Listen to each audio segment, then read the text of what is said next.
entenda João, 1 João 15 sobre isso. Tá? Se andarmos na luz, como ele na luz está, temos o quê? Comunhão. Comunhão. Quem está nas trevas não tem comunhão. Então, confesse até o que não precisa, não faz mal, mas não guarde nada. Entendeu? É melhor você confessar o que nem precisa confessar, do que você, às vezes, ficar com aquela areazinha lá, que essa é minha, essa aqui ninguém vai entrar aqui não. Né? Confesse. Porque às vezes você está aí, você está trabalhando, orando, jejuando, desenvolvendo seu ministério, tentando servir Jesus, mas a coisa está amarrada. Amarrada. Você vê que não flui, o ministério não flui, a sua célula não flui, a sua igreja não vai do jeito que você queria, e assim por diante. Você talvez está faltando isso. Procure sua cobertura e fala: olha, escuta lá, porque eu vou despejar agora. E despeje, vomite tudo que está lá dentro. Todo lixo que está lá dentro, vai vomitando, vai jogando para fora. Vai tirando todo o lixo, todo o veneno, porque isso é veneno na sua alma. Vai tirando todo o veneno, vai se purificando desse veneno. Como? Confessando. Se confessar os nossos pecados, Ele é fiel e justo para nos perdoar e nos purificar. Purificar. Então, é pela confissão. E se você não confessar: ah, pastor, não consigo. Não, mas não quer falar sobre confessão, não. Então, só dando aqui uma palavra bem rápida sobre isso daqui. Então, aqui é tudo luz, aqui é tudo treva.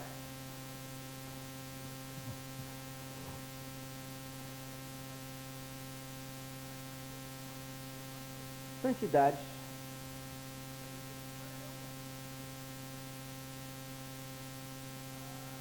A santidade tem 3 palavrinhas aqui que ajudaria vocês a entender sobre santidade. Não vamos falar sobre isso, tem tanta coisa que eu estou falando que eu vou falar depois, nem sei se vai dar tempo de falar tudo isso. Mas a santidade tem 3 palavrinhas que eu quero colocar. Primeiro, deixar. Guarde essa palavra. Segundo, descontaminar. E terceira, experimentar. Geralmente as pessoas ficam na primeira parte. Aqui, ó. Deixar. O que é santificar? Se eu bebia, eu não bebo mais. Se eu adulterava, não adultero mais. Se eu assaltava banco, não assalto mais. Isso é me santificar. Isso é só o começo da santificação. Deixar é o começo. Deixar certos pensamentos. Deixar que os seus olhos pousem sobre certas coisas. Deixar. Né? Jesus fala do olhar impuro, não fala? Ele fala: se você olhar para uma mulher, como é que fala? Como é que é? Com olhos, com cobiça, com olhos impuros, né? Se olhar, né? Então você já cometeu adultério com ela, não é assim que fala? Esse olhar aí que Jesus usa, tem 2 palavras no grego para olhar. Uma palavra que diz olhar a primeira vez. Outra palavra, olhar a segunda vez. A palavra que Jesus usou foi a segunda palavra. Olhar a segunda vez. Porque você pode olhar para uma mulher e até achar bonito. Né? Tem mulheres bonitas, né? E você pode achar bonito até o corpo da mulher e tal. Se você olhar para uma mulher bonita e falar que ela é feia, você está mentindo. Né? Então não precisa mentir. Fala: não, realmente a mulher é bonita. Fala que ela é bonita, mas não olhe de novo. Porque é o segundo olhar que é o problema. Entendeu? Primeiro olhar não. Você olhou tal, tá. Tudo bem. O segundo olhar é que você vai ter problema. Porque aí vem a cobiça. Você olhou, só mais uma. Não é assim? Só mais essa vez. Né? Aí você está pecando. Né? Então deixar. Tudo isso faz parte do deixar. Né?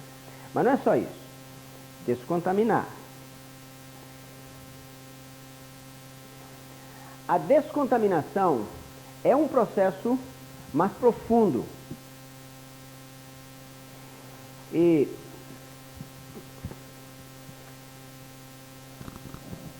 em Levítico 19, Levítico 18,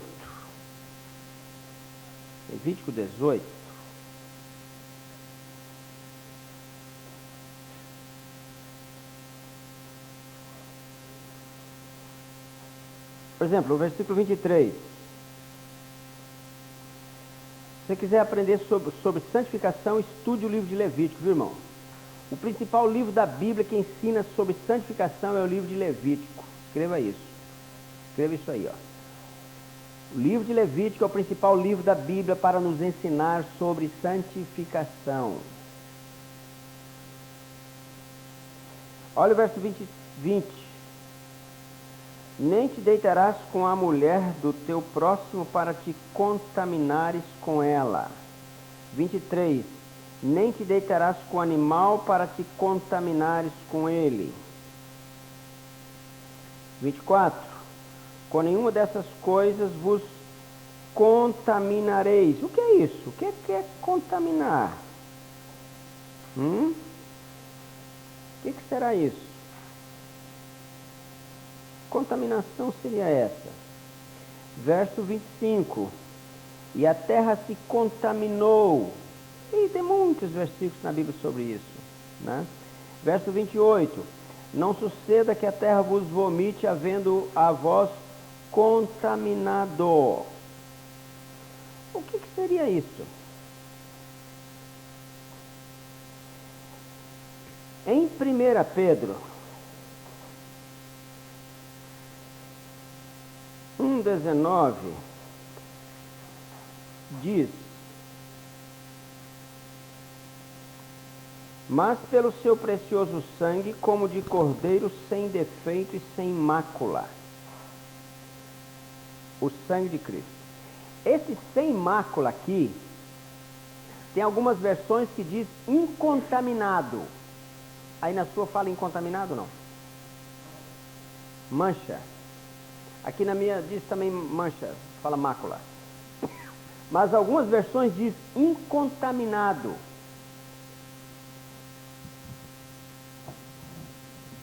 Jesus não tinha nenhuma contaminação na sua alma. O que é contaminação? Vou dar um exemplo médico aqui que você vai entender. Todo mundo tem um vírus nessa região aqui. Você tem muitos vírus aqui. Na garganta, nessa região aqui. Está cheio de vírus. Está aí normal, ele vive aí. Aí você toma um dia, você anda, toma muita chuva, fica horas na chuva e tal, e vai, e bate bola, e pá, e você fica 2 dias sem dormir e tal, e daqui a pouco você fica gripado. Vem a febre, tudo dói, cabeça dói, todo mundo aqui já ficou gripado, né? Provavelmente. O que aconteceu? Esse vírus que estava aqui, você enfraqueceu nas defesas orgânicas, elas foram enfraquecidas e eles invadiram o organismo.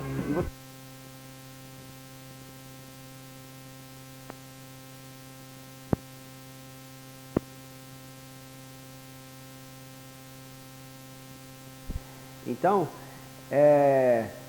por quê? Porque o vírus já estava lá. E houve uma circunstância em que ele pegou você e trouxe uma doença. Todos nós temos contaminações espirituais. Você é crente, você é salvo, você está servindo a Deus e tal, mas todos têm contaminações. Por exemplo, você era adolescente e teve uma relação homossexual com colegas adolescentes. Isso é relativamente comum acontecer entre adolescentes. Essa relação trouxe contaminação espiritual. Você era menino, ou não, já grande, seja como for, você pegou lá na sua casa, tinha um animal, uma cachorra, uma égua, alguma coisa, você teve relação com aquele animal. Ou vice-versa, né? Lá no hinduísmo, eles casam as meninas com cachorros, né? Então, as filhas de 10, 12, 15 anos são casadas com cachorros e elas, os pais, treinam esses cachorros para ter relação com as menininhas, né? Então, isso traz... E o cachorro mora lá como esposo da menina, coisa normal, ele é o esposo dela, dorme com ela, né? Então, isso traz o quê? Traz contaminação espiritual. Diversas maneiras nós todos fomos de alguma forma, em alguma época, sofremos algum tipo de contaminação. E eu preciso então me limpar dessa, é o que a Bíblia diz. A terra se contaminou. Diz que Jesus foi incontaminado, sem mácula. Para isso foi necessário que durante 2000 anos Deus preparasse uma nação, depois uma tribo, depois uma família, tal, até que Jesus então nascesse descontaminado. Nenhuma contaminação. Nós temos contaminações. Contaminações, eu estou falando aqui de santificação, não estou falando de salvação não. E nem de maldição, nada disso. Eu estou falando de contaminação. Eu estou falando que você tem que jogar isso fora. Você tem que se livrar dessas coisas. Como? Confessando. Mas também só estou citando, né? Terceiro lugar, você precisa experimentar a santidade de Jesus. Você pode aprender muito sobre santificação, sobre a santidade de Jesus. Mas se você não experimentar, tem duas coisas das virtudes de Jesus que você tem que experimentar. É a santidade e a bondade. Provai e vede que o Senhor é bom. Mostrarei a minha santidade àqueles que se aproximam de mim. Levítico 10, 1 e 2. Então, você precisa experimentar a santidade de Jesus. Como? É quando você fica perto dele que ele mostra a santidade dele para você. Entendeu? Talvez as maiores experiências que eu já tive com Jesus foi quando ele me mostrou a santidade dele e a bondade dele. As duas vezes em que Jesus se manifestou mais forte na minha vida foi quando eu conheci a santidade e a bondade dele.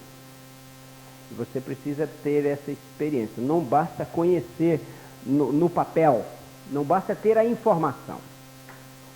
Você tem que chegar perto dele e a santidade dele é uma coisa tão tremenda que sabe o que gera no seu coração?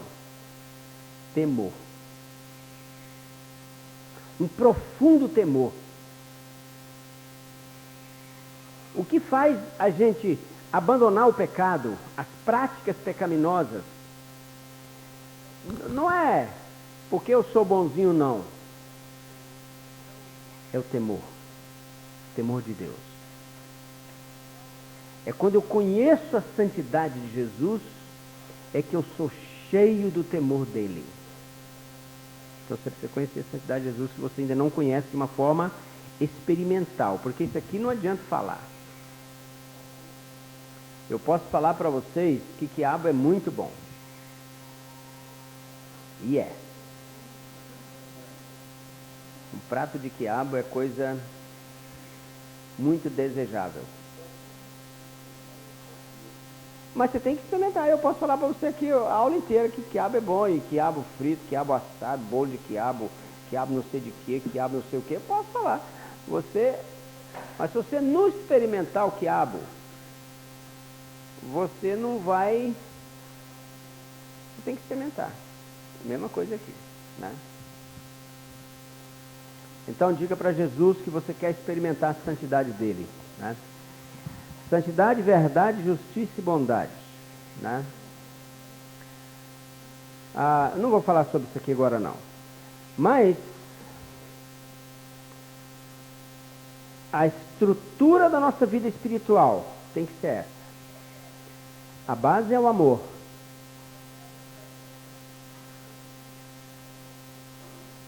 Uma vida de santidade, em verdade, justiça e bondade. Pronto. Viva isso aqui e o diabo nunca vai ter nenhuma oportunidade na sua vida. Com certeza. Com certeza. Você vai ter uma vida e você vai então glorificar a Deus. Nós pensamos muito em glorificar a Deus, ganhando 1000 almas para Ele, tendo uma igreja de 10.000 membros. Tudo isso não é errado. Mas eu estou convidando você para glorificar Jesus vivendo uma vida cuja estrutura é o amor. Eu estou falando aqui o amor de 1 Coríntios 13, né? Uma vida santa, verdadeira, justa e que você seja uma pessoa boa, né? O que é uma pessoa boa? O que é bondade? O que você acha que seja bondade?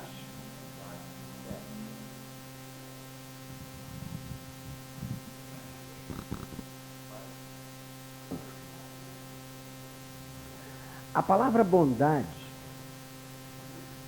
significa literalmente aquele que é como Deus.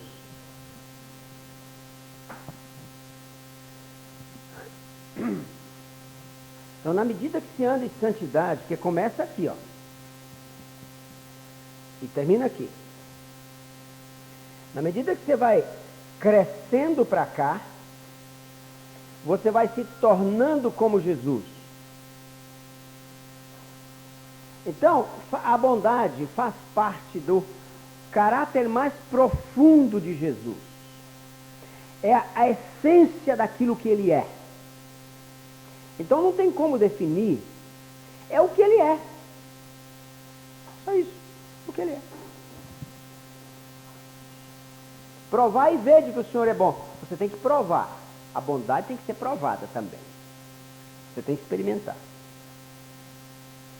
Então, uma pessoa boa é uma pessoa que é como Jesus. Ela se tornou como Jesus. Ela tem tanto de Jesus que ela se tornou uma pessoa boa. Todas as suas reações são como as reações de Jesus. Entendeu? Não precisa programar. Você não tem que... Porque, sabe, irmãos, nós somos provados. O quanto eu tenho de Jesus, do caráter de Jesus em mim? Quanto que eu tenho? Quanto que você tem? Quanto que você acha que você tem do caráter de Jesus em você? Olhe para mim. Deus vai provar você.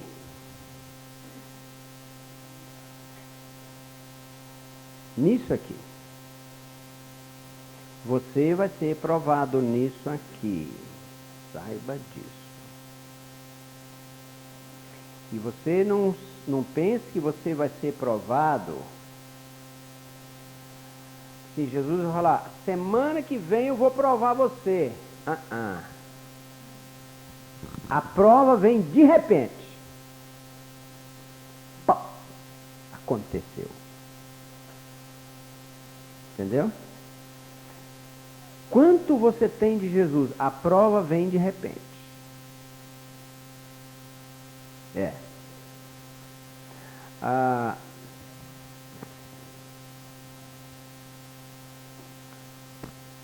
Uma pessoa boa é uma pessoa que tem as mesmas reações de Jesus. do jeito que ele reagiria naquela circunstância, você reage. Porque você tem tanto dele já, que você vai reagir igual ele. Exatamente. Entendeu? Hã? Tem sim, é possível. É possível sim, senhor. Né? As pessoas são inseguras, as pessoas são tudo, as pessoas são medrosas, as pessoas são... Porque se você tem Jesus, se você é uma pessoa boa, você não precisa ter medo. Precisa? Hã? Não precisa ter medo. Uma pessoa que tem o caráter de Jesus não tem medo. Jesus, você pode imaginar que Jesus era medroso? Você pode imaginar isso na sua cabeça? Hã? Você tem algum medo aqui? Não? Tem alguém aqui que tem medo de alguma coisa? Pouco tempo atrás peguei o avião em Goiânia e a mulher que estava do meu lado, uma senhora já de idade, ela estava com muito medo do avião. E ela, o lugar dela era na janela. E ela pediu para trocar comigo, para eu ficar na janela. Eu falei, tudo bem, eu fico. Eu vi que ela estava com medo. Aí fiquei na janela, porque da janela você pode ver lá embaixo, né? E então, eu falei, se ela está com medo? Eu já sabia. Ela falou, eu tô com medo. Era uma senhora lá, de certa idade já e tal. E quando o avião taxiou na pista para decolar, mas essa mulher estava com tanto medo. Com tanto medo do avião. E ela esfregava as mãos, né? Então, aí quando o avião decolou assim, parece que o medo dela aumentou ainda mais, né? Hã? É. Gente, mas como aquela senhora estava com medo daquele avião, né? Aí falei de Jesus para ela, né? Então, foi até fácil, porque ela com aquele medo de morrer, né? Entrega a vida para Jesus facilmente, né? Para converte agora, né? É a mesma coisa que você evangelizar na cadeia, né? Evangelizar na cadeia, preso, ó, converte tudo na hora, né? Coisa mais fácil é converter preso, já viu? Quando você evangeliza na cadeia, né? Já evangelizar na cadeia, já viu como é que preso tudo converte? É policial, mas já é convertido, né? Ok. Então, irmãos, você tem as reações de Jesus, né? As mesmas reações de Jesus. É uma pessoa boa. Vamos embora. Vamos continuar aqui nosso assunto. Quando Satanás se rebelou contra Deus, ele foi revestido do erro de um princípio, né, que é o princípio da rebeldia. Ele foi revestido desse erro, desse princípio maligno. Então, ele colocou esse princípio no mundo. Esse princípio da rebeldia está na família, nos governos, nos partidos políticos.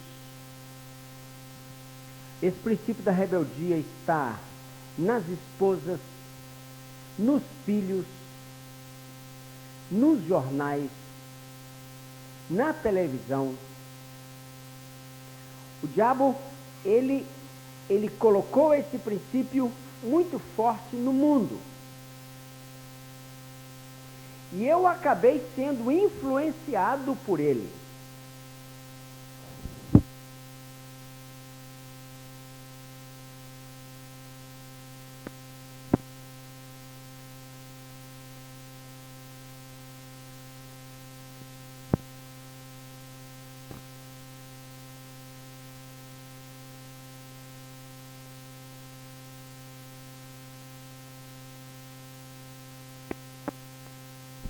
E esse é o princípio que rege o mundo.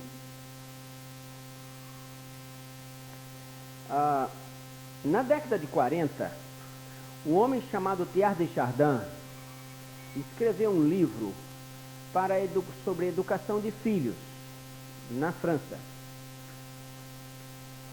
E esse livro diz que você precisa dar toda a liberdade para a criança. Se ele quiser subir no pé de goiaba, que suba. Se ele cair e quebrar o braço, você depois leva no médico para engessar o braço.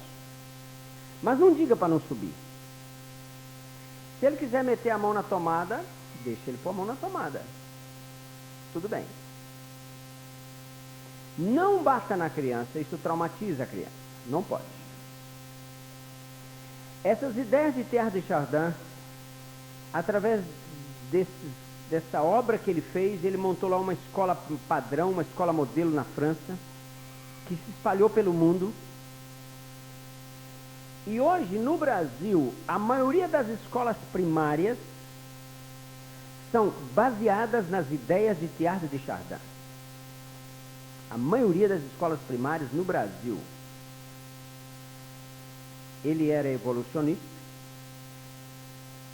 E nós que somos cristãos, aceitamos, colocamos nossos filhos, eles estão recebendo essas influências, e nós não estamos muito preocupados com isso, afinal de contas está lá aprendendo a escola, tá? Mas Satanás está por trás, fazendo a cabeça das pessoas. E é o princípio da rebeldia que ele está plantando. Hoje nós temos um Estatuto da Criança no Brasil, que é lei federal. O Estatuto da Criança, tem alguma professora aqui? Alguma professora? A irmã é professora? Professora? O Estatuto da Criança é lei federal, a irmã sabe disso. E no Estatuto da Criança está escrito que não pode bater na criança. Você pode ser preso.